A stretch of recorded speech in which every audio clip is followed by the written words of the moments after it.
Hey everybody, we're going to talk about observational learning today. Some of the key terms you're going to see are Bandura, Bobo, mirror neurons, which we'll probably save for another video, and pro-social and antisocial behavior. So in the next video or two, we want you to be able to describe observational learning and its relationship to operant conditioning. And we'll follow that up with a neurological explanation for the explanation of behavior and imitation.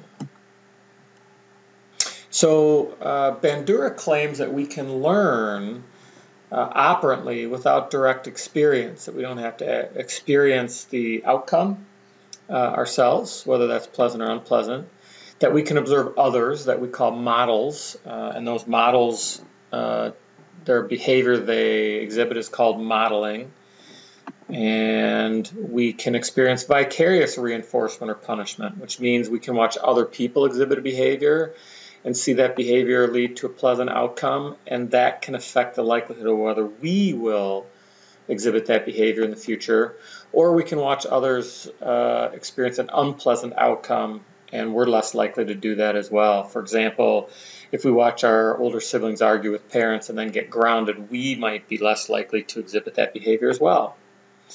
It's especially likely that we'll imitate admirable others, people we look up to somehow, maybe a coach, an athlete, or an older sibling. People we see as similar to ourselves, like our friends, our peers, the way they dress, the music they listen to, the way they act, the way they talk, and just other people that we like for some reason.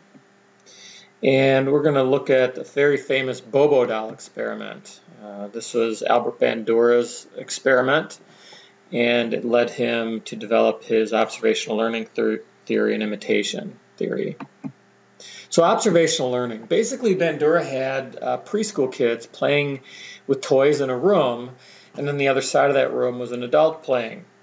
That adult basically got angry and broke bad on a blow-up clown that Bandura called a Bobo doll, and kicked it and punched it and did all sorts of mean things to it, said mean things to it. The child was then taken to a room with other appealing toys in it and allowed to play for a little while, but after a few minutes, the experimenter told the child that these toys were for good kids and that you had to go to another room and play with less fun toys. Now, the kids who at least watched an adult be aggressive, they too were more likely to become aggressive to that Bobo doll, just as the adults had been in the previous room. They punched it and kicked it and said mean things to it and hit it with a hammer and all sorts of things like that. Now, what they also showed was the kids who were treated the same way as the kids were, taken to another room, told them they couldn't play with those toys. The kids who did not observe an adult modeling aggressive behavior were less likely to lash out on Bobo. And the kids not only acted more aggressive if they saw the adult be aggressive, but they also imitated specific actions of the adult. And Bandura said this was really important. So let's take a look at a little bit of this actual footage from Bandura. It's kind of dated, so you'll have to bear with us here. The model pummeled the doll with the mallet, flung it in the air,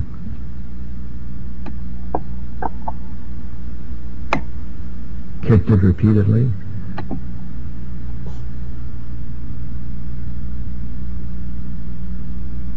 threw it down and beat it.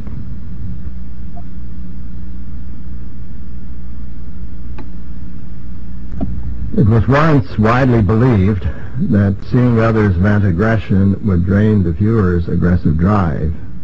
As you can see, exposure to aggressive modeling is hardly cathartic.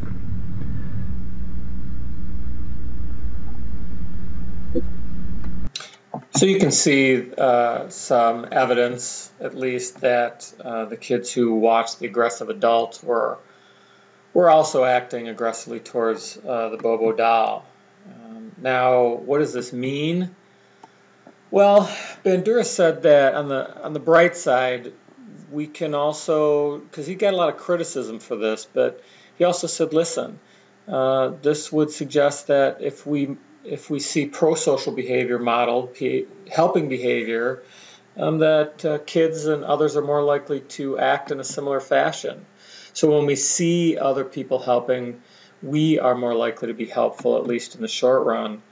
If our adult models say, hey, you should volunteer and be helpful, and then we see them do that, we are more likely to be helpful. And I like this saying from the Dalai Lama, our prime purpose in life is to help others, and if you can't help them, at least don't hurt them. So leading through doing as opposed to just leading through saying might make kids more likely to be pro-social themselves. Of course, on the other hand, the Bobo doll experiment did show that antisocial behavior can be imitated as well. Other studies, and there's hundreds of them, but some famous ones. In 1995, kids watched the Power Rangers do their flying kicks and karate chops on people, even though they were beating up bad guys. Kids who watched that were much more likely to display aggressive behavior towards siblings or their friends. In another study, adult males who watched sexually violent movies on 3 successive nights were much less sympathetic to domestic violence victims. They were less sympathetic to victims of sexual abuse. Now, it didn't say they were more likely to display domestic violence, but it did show that they were less sensitive to it, so they had become desensitized. And in 2009, after a meta-analysis of many studies on video games and on TV shows and movies and internet activity, the American Academy of Pediatrics came out and made this statement that media violence can contribute to aggressive behavior and desensitization to violence and fear of being harmed.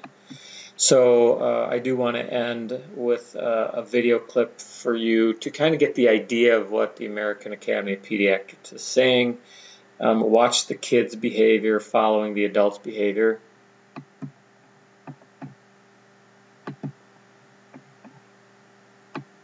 Always make your employees feel valued. Sorry For about instance, the I made a advertisement. smart Sometimes I business get it, decision to sometimes I make. don't.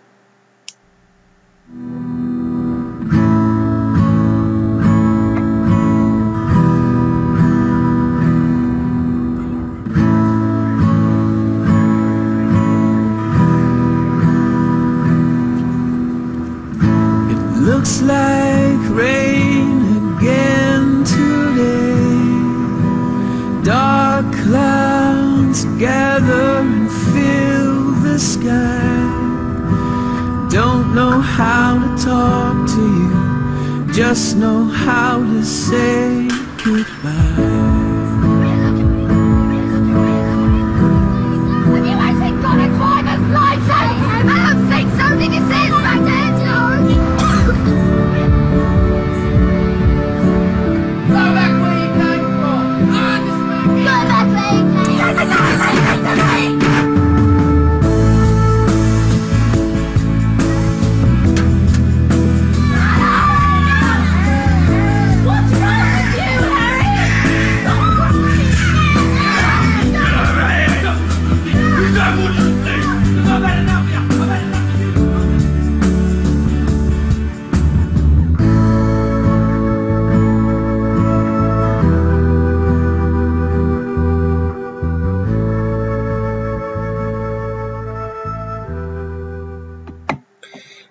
Pretty powerful video that very much relates to the imitation that Bandura was talking about.